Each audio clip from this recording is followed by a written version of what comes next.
Chapter number 2, acids bases and salts. Acids bases and salts.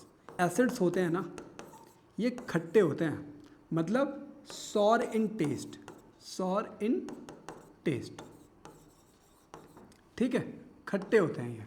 कौन? Acids. कैसे? खट्टे। आई बात समझ में? अच्छा, फिर जो बेस होते हैं उसके बारे में भी आपको आइडिया होगा, मतलब जो अभी तक पढ़ा हुआ, जो नॉर्मल चीज़ें आपको ध्यान होंगी वो ये कि ये बिटर इन टेस्ट होता है। बिटर का मतलब होता है कड़वा, बिटर इन टेस्ट मतलब कड़वे होते हैं ये,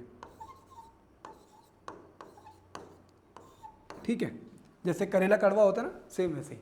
बट क्लास 10th में हमको एसिड्स बेसिस और सॉल्ट्स को जिस तरीके से समझना है वो ये कि भाई साहब ये जो टेस्ट है ना, आप हर एक एसिड या बेस को टेस्ट करके नहीं देख सकते, क्या पता उसकी क्या कंसंट्रेशन हो, क्योंकि आपको ये ध्यान रखना है कि चाहे वो एसिड हो चाहे वो बेस हो, ये दोनों के दोनों ही कोरोसिव नेचर के होते हैं,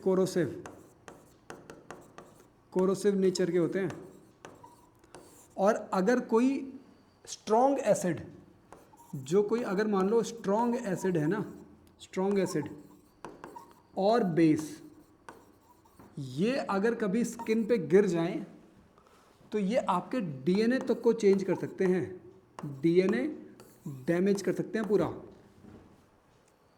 तो इतना डेंजरस है ये। अगर आपको इसकी सीवियरिटी पता करनी हो कि कितने ज़्यादा डेंजरस हो सकते हैं, तो आप एक मूवी है छपाक, मूवी को देखोगे ना बच्चों, तो आपको समझ में आएगा कि एग्जैक्टली ये जो हमने ये सब पढ़ा था ना अब तक कि ये टेस्ट में सॉर होता है, ये बिटर होता है, टेस्ट करने में चले जाना हर एसिड और बेस को, बहुत डेंजरस हो सकते हैं ये। एक मूवी जो बताई मैंने उसको एक बार देखोगे तो आपको पता चलेगा कि कितने ज़्यादा डेंजरस होते हैं ये। तो हमें ये पता लग गया कि चाहे वो एसिड हो चाहे बेस हो, कोरोसिव नेचर का होता है। कोरोसिव नेचर का मतलब होता है कोई ऐसी सब्सटेंस जो किसी चीज़ के ऊपर वाली लेयर को परमानेंटली डैमेज कर दे, ख़त्म कर दे पूरा। तो एसिड के अंदर वो कैपेसिटी होती है, आपके स्किन पे गिरेगी ना अगर, तो स्किन के डीएनए को चेंज कर देगी पूरा, मतलब ख़त्म, लाइफ टाइम में फिर वो स्किन वापस नहीं आ पाएगी सेम। आप गिरते होगे, कभी मान लो स्किट हो गया, कहीं पे आपने गिरे और पूरा छिल गया पूरा, या कहीं पे अगर मान लो हल्का सा कट गया, तो जब वो ठीक होता है ना तो वो नॉर्मल हाथ जैसा ही लगता है, नॉर्मल लगता है ना, पता नहीं चलता मान लो कि वो चोट लगी थी कभी। लेकिन अगर कभी एसिड से ऐसी दिक्कतें हुई तो भाई साहब लाइफ टाइम आपको पता चलेगा कि वहाँ पे ऐसा कुछ हुआ था। तो वो बहुत डेंजरस चीज़ें हैं ये, इससे संभल के रहना चाहिए। बट जब ये माइल्ड फॉर्म में हो, जब ये माइल्ड फॉर्म में हो, माइल्ड फॉर्म में अगर हो, तब इसका मतलब माइल्ड, चाहे फिर वो एसिड हो चाहे वो बेस हो, और बेस, माइल्ड का मतलब होता है बहुत हल्का, ठीक है। तो माइल्ड फॉर्म में हो तब इसका इंटेक अलग अलग सब्सटेंस के साथ इसका इंटेक होता है। बट मेक श्योर कि आप लोग इसकी सीवियरिटी को, इसके डेंजरसनेस को अच्छे से समझ करके रखो, ठीक है।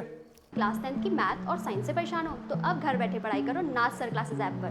नाथ सर मैथ और साइंस को इतने सिंपल वे में पढ़ाते हैं कि डिफिकल्ट चैप्टर भी इजी लगने लगते हैं। Complete syllabus, notes, practice questions और रिकॉर्डेड लेक्चर्स, सब कुछ सिर्फ 200 रुपीज़ में पूरे साल के लिए। नाथ सर क्लासेस ऐप डाउनलोड करें और अपनी बोर्ड एग्जाम प्रिपरेशन को नेक्स्ट लेवल पर ले जाएं।